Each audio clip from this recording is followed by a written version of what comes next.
Contrari in quanto, dicevamo? Contrari in quanto la maggioranza non ha fatto nulla per voler condividere con noi questo disegno di legge. Un disegno di legge importante perché parla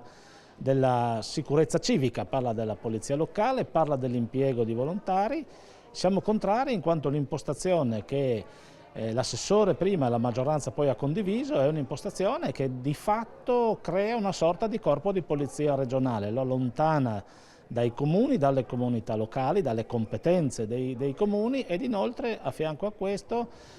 potenzia quella visione, quella idea di volontariato civico che a nostro avviso dovrebbe essere un volontariato propenso alla sicurezza civica, all'aiuto alle comunità, alla eliminazione dei problemi prima che questi si manifestano, invece in un volontariato che diventa presenza attiva di controllo, una sorta di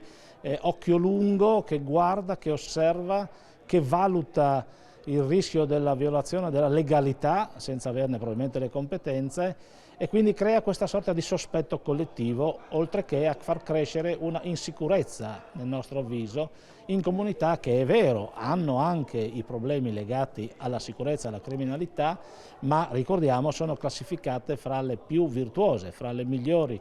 espressioni della sicurezza civica a livello nazionale. Ma secondo lei ci potrebbe essere un qualcosa di incostituzionale in questa legge?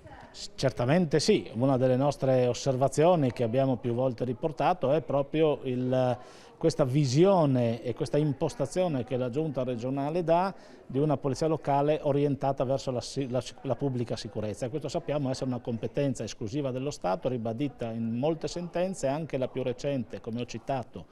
quella del 2020 proprio sulla Regione Veneto, laddove la Corte Costituzionale ancora una volta ha ribadito una distinzione netta fra la pubblica sicurezza, controllo del territorio e prevenzione della criminalità che competono agli organi dello Stato e la polizia locale quale azione sussidiaria di una sicurezza civica.